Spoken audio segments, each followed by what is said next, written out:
Good morning. Happy Friday Focus. Today is the 20th of August. Well, it is for you. I'm recording this because I'm actually, I'm hoping I'm in France. And I will be recording next week as well because I want to have a proper break. Hope you're all right and you're having a lovely week, or you've had a lovely week and you've got a lovely weekend planned. So, what are we talking about today? We're talking about 6 ways to boost profitability in your small business. As usual, I'm talking about profit. I seem to talk about profit an awful lot. Profit is so important. Income is obviously very important, but profit, in my eyes, is almost more important when you get to a certain stage. Because if you increase your income, all you're going to probably do is increase your cost of sales expenses. Whereas your overheads, which are the ones which are likely to stay the same, will stay the same, so you'll increase your net profit. Increase your net profit, you can get profit first working for you properly, pay yourself properly, give yourself the reward that you need, etc. And jobs are good, as they say somewhere. Can't remember where. Anyhow, so 6 ways to boost your profitability in a small business. Every small business owner would like to boost their profits. That's what they want to do because then they can pay themselves properly. It's easier said than done. In fact, research by a company called Small Biz Trends found that only 40% of small businesses are actually profitable. 40%! Not my clients. Anyhow, however, by changing your practices, you can increase your margins to ensure that your business not only stays afloat, but has the means to grow and thrive and pay you what you need to be paid. So number 1 is content marketing. Content marketing is a relatively low-cost way of ensuring that your business stays visible. By consistently publishing blog posts, videos, social media updates, etc., your ideal customers are much more likely to happen across your small business. So, for instance, for me, on a Monday, on my page on Facebook and LinkedIn, every week, on Tuesday, I post a question.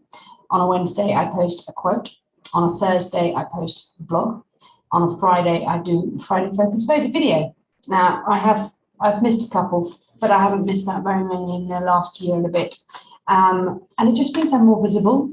And once you get it organized and sorted, I have a VA who, I write all the blogs, obviously, but I have a VA who sorts it all out. Sorry, my phone's ringing. I have a VA who sorts out all my branding and the pictures and all the rest of it, and all the posting on Canva Planner. It takes me probably 2 hours to write a month's worth of blogs. I send everything to her with the dates, etc. She sorts it all out. That's it. So obviously, just being visible is not enough. Content marketing also allows you to demonstrate your expertise and to help your clients or your non-clients solve their problems so that they can see you as the go-to provider. And that is what we're all aiming for, isn't it? Is to be the expert, the go-to provider that everybody's looking for. Well, in my eyes, anyhow, that's why I do all the content. Number 2 is to create a stable cash flow. Sorry. Cash flow is separate from profit. I'm obviously always talking about profit, but actually quite a lot I'm talking about cash flow too. So anyhow, cash flow is separate from profit, but it's still incredibly important to the financial health of the business. In a couple of weeks, I think it's about 3 or 4 weeks, I will be talking on here about cash flow versus profit, because there is a big difference. Positive cash flow enables you to grow your business and to give you the freedom to reinvest that capital and thereby generating more profits. One way to improve your cash flow is to offer retainer contracts to your clients at a discounted hourly rate, if that's what you're wanting to do. It might seem a little bit counterproductive to do this, but by doing it, you're actually securing work for a long term and therefore strengthening the client relationship, which is likely to lead to more work in the future, hopefully. Number 3 is consider outsourcing. In order to increase your profits, you need to cut your costs. That is a fact. That's it. In order to increase your profits, remember this, you need to cut your costs. Whilst hiring new team members may not seem like the obvious solution, it's actually really quite important to consider that financial value of your own time. Consider how much certain tasks within your business are worth.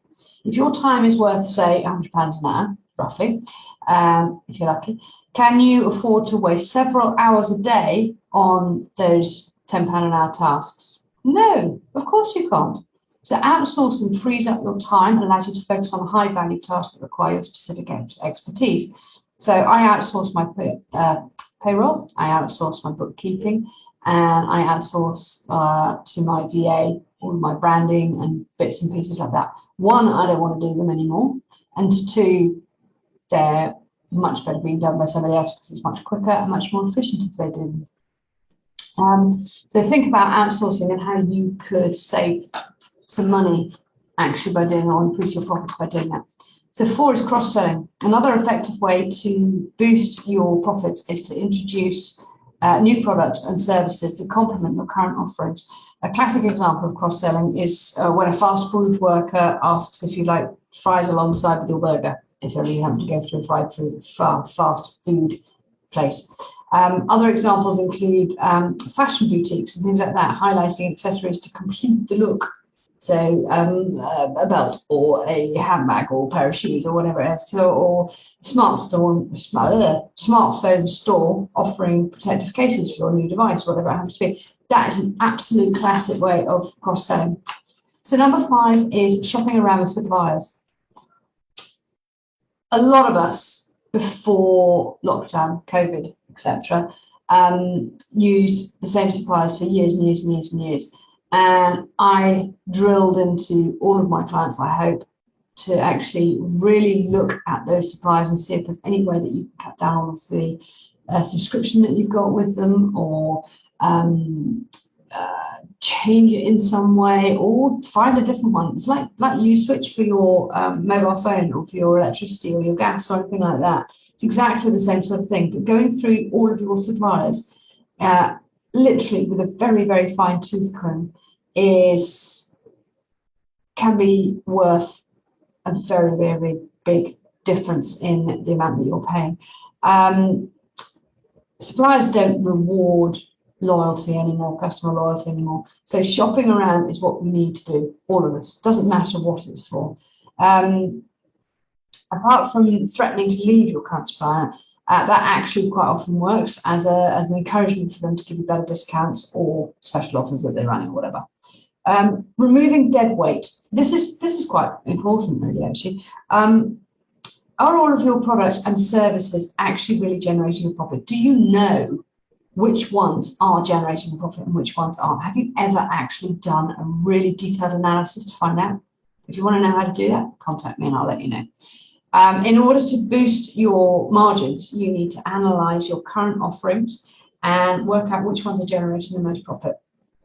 Once you've done that, you're likely to work out exactly where you are. And once you've done that, you'll be pretty surprised probably to learn that some of your products or services actually don't generate much profit at all.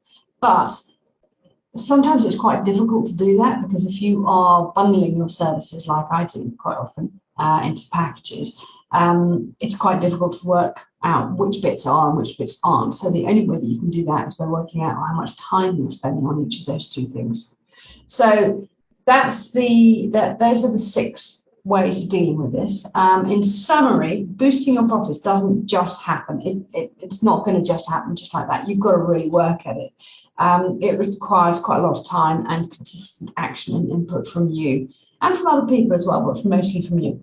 By focusing on the marketing, the outsourcing, etc., and the cross-selling, you are likely to see a really big increase in your margins. If you can see a big increase in your margins, your profit is going to increase. Your profit is going to increase. Then if you're using Profit First, you're going to be rewarding yourself with more money. So if you want to know what Profit First is, contact me. If you want to know how to help yourself increase your profit, then come and contact me. I'm here to help, and I'm more than happy to help if I possibly can. If there's anything else that you need, then please do let me know. Otherwise, I will say goodbye and have a fabulous weekend. See you next week. Bye.